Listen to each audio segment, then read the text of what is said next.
Halo semuanya, gimana kabarnya? Sudah bahagiakah hari ini? Yuk, mari kita ketahui apa itu depresi dan bagaimana bentuk depresi pada remaja usia sekolah sampai dengan cara pencegahannya, agar kita dapat terhindar dari gejala maupun depresi aktifnya. Untuk kesehatan mental yang lebih baik, disimak materi berikut ya.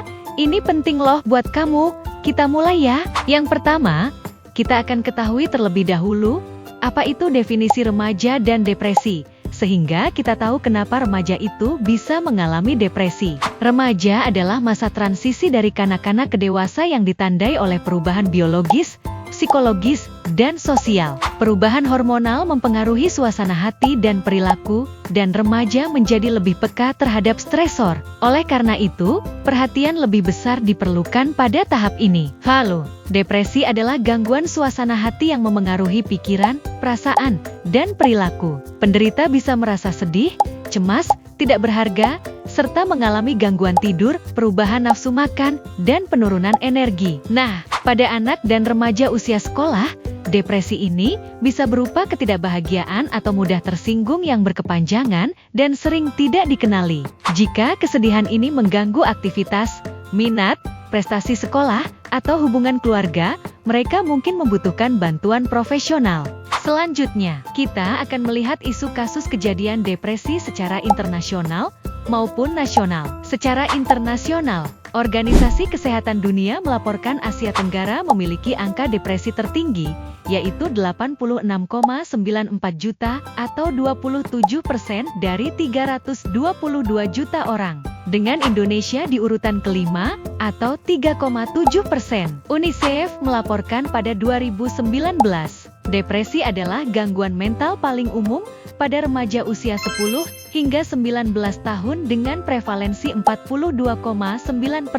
Secara nasional, dari data riset kesehatan dasar 2018, menunjukkan angka depresi usia 15 ke atas di Indonesia sebesar 6,1%, tertinggi di Sulawesi Tengah sebesar 12,3%. Survei Dukungan Kesehatan Jiwa dan Psikososial 2020 ditemukan pada 2.364 remaja di 34 provinsi mengalami 68% cemas, 67% depresi, dan 77% trauma psikologis. Data Survei Kesehatan Indonesia 2023 menunjukkan angka depresi di Indonesia menurun menjadi 1,4%, tertinggi di Jawa Barat sebesar 3,3%. Lalu, ada beberapa jenis depresi yang dapat menyerang remaja usia sekolah. Yang pertama yaitu depresi mayor, ditandai dengan kesedihan, putus asa, dan kesepian yang berlangsung lebih dari 2 minggu, memengaruhi kualitas hidup. Kedua,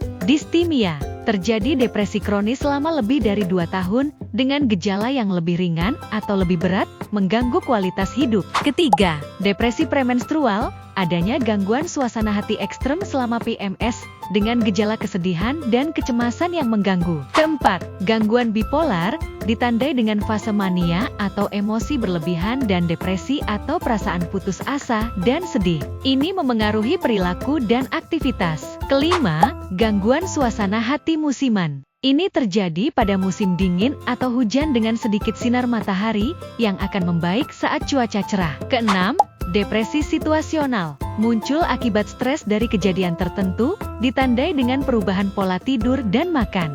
Tanda dan gejala depresi yang dirasakan oleh remaja usia sekolah, yaitu mudah menangis, tersinggung, dan marah karena hal-hal yang sederhana. Kehilangan minat dalam melakukan aktivitas sehari-hari, menyalahkan diri sendiri, sulit berkonsentrasi, sering bolos serta prestasi di sekolah menurun, sulit tidur dan insomnia, mudah merasa lelah, sering sakit kepala atau sakit perut, tidak nafsu makan atau justru makan berlebihan, makan secara berlebihan di tengah malam. Faktor yang menyebabkan dan berisiko depresi bagi remaja usia sekolah yaitu faktor keturunan, yaitu anak dari orang tua depresi memiliki risiko depresi 2 hingga 4 kali lebih tinggi. Faktor neurobiologi, faktor lingkungan dan psikososial berupa stresor seperti kehilangan, penganiayaan, putus cinta, perundungan, dan konflik orang tua anak memicu depresi pada remaja. Faktor kognitif berupa bias perhatian dan memori negatif, pandangan negatif tentang diri sendiri, dunia, dan masa depan, serta gaya atribusi negatif. Faktor lain, seperti gangguan tidur, penyakit komorbid, gangguan mental lain, reaksi obat, dan penggunaan alkohol dari jenis kelamin. Remaja perempuan lebih berisiko mengalami depresi daripada remaja laki-laki. Diagnosis yang dapat dilakukan untuk melihat kondisi depresi berupa pemeriksaan fisik dari dokter, tes laboratorium, pemeriksaan mental dari psikolog atau psikiater, penggunaan kriteria DSM-5 oleh dokter untuk mendiagnosis depresi. Pengobatan pada pasien yang telah mengalami depresi dapat dilakukan dengan perawatan mandiri dengan gaya hidup sehat oleh diri sendiri, edukasi pasien dan keluarga oleh tenaga kesehatan, psikoterapi seperti terapi CBT, PST, IPT, psikodinamis serta lainnya. Obat antidepresan. Terapi stimulasi otak dilakukan bila depresi tidak membaik, ada gejala psikosis, atau percobaan bunuh diri.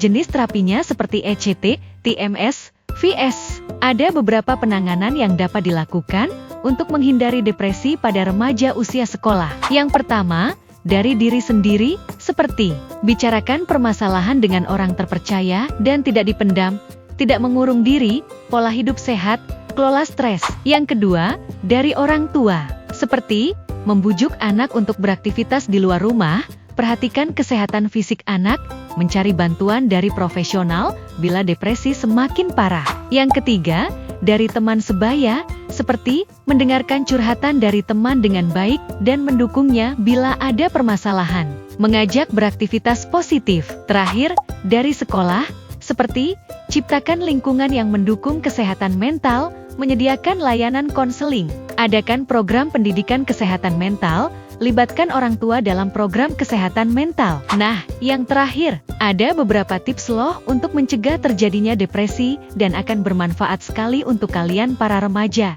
yaitu lakukan olahraga teratur, konsumsi makanan sehat, tidur cukup, serta tidak merokok atau minum alkohol. Atasi stres dengan meditasi, yoga, atau aktivitas menenangkan. Jaga hubungan positif, serta bersosialisasi dengan keluarga dan teman. Temukan kegiatan yang disukai, seperti membaca atau berkebun. Batasi waktu di media sosial. Sisihkan waktu untuk bersantai dan hindari menugas berlebihan. Segera cari bantuan profesional bila gejala depresi memburuk. Di Indonesia, terdapat beberapa layanan konsultasi yang dapat kalian temui untuk masalah kesehatan mental termasuk depresi secara langsung maupun tidak langsung, yaitu ada dari call center Halo Kemenkes dengan menghubungi 1500 567. Lalu ada Sejiwa dengan menghubungi nomor 119 ekstensi 8. Bisa juga langsung berkonsultasi ke puskesmas, rumah sakit jiwa, rumah sakit umum dan swasta,